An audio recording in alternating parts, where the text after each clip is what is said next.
बने रहेगा, जो भी अपडेट होगी हम आपसे लेते रहेंगे। चलिए खबरों में आगे बढ़ते हैं। जम्मू कश्मीर से बड़ी खबर का रुख कर लेते हैं। जम्मू कश्मीर में भारतीय सेना ने अखनूर में टांडा आर्टिलरी ब्रिगेड के अंदर हथियारों की प्रदर्शनी लगाई और इस दौरान आपको बता दें इसमें आधुनिक हथियारों को भी दिखाया गया है, जहां पर प्रदर्शनी में बख्तरबंद वाहनों और अत्याधुनिक ड्रोन समेत उन्नत उपकरण प्रदर्शित किए गए हैं। इसमें ब्लैक हॉर्नेट नैनो ड्रोन सबसे खास रहा। ये छिपे हुए आतंकवादियों का पता लगाने के लिए सक्षम है। इसे इस तरह से डिजाइन किया गया है, एक कंपैक्ट और साइलेंट डिवाइस ये है।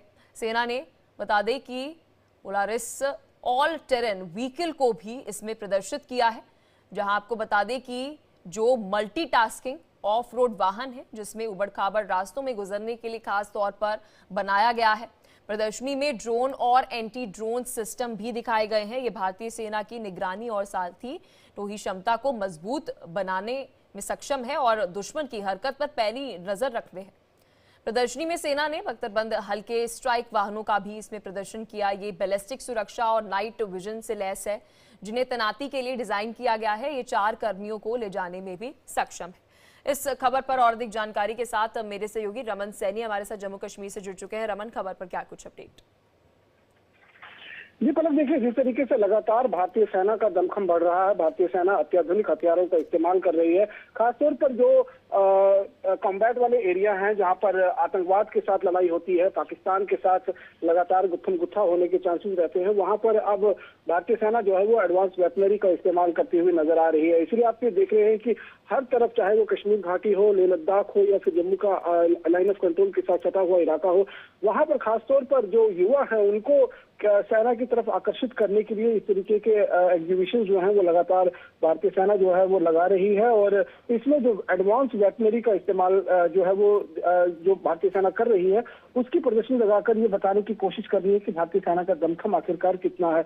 अगर आप देखेंगे रिपब्लिक डे के परेड पर भी इस तरीके का दमखम जो है वो देखने को मिलता है और समय समय पर जम्मू कश्मीर के अन्य हिस्सों में और देश के अलग अलग हिस्सों में इसी तरीके के जो सैन्य हथियार हैं, सैन्य गाड़ियां हैं, जो एडवांस वेपन्स हैं, एडवांस ड्रोन्स हैं, मल्टी ट्रेन व्हीकल्स हैं, जिनको लाइन ऑफ कंट्रोल के इलाके में लगातार इस्तेमाल किया जाता है। खासतौर पर घुसपैठ करते वक्त जब आतंकी अंधेरे का फायदा उठाते हैं तो अंधेरे में किस तरीके के नाइट विजन डिवाइस का इस्तेमाल होता है।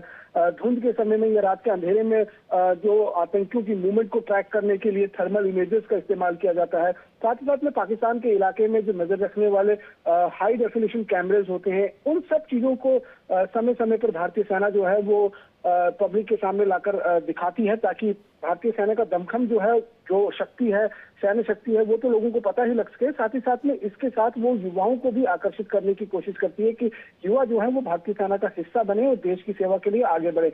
वैसे तो जो दूर दराज के इलाके हैं, लाइन ऑफ कंट्रोल के इलाके हैं, वहां पर जो युवा है वो उनमें देशभक्ति की भावना पैसे ही कूद कूद कर भरी है और वो भारतीय सेना हो या अर्धसैनिक बलों की जो टुकड़ियां होती हैं उनको ज्वाइन करने के लिए हमेशा हम देखते हैं रिक्रूटमेंट जब होती है तो वहां पर लंबी लंबी कतारें लगी होती हैं।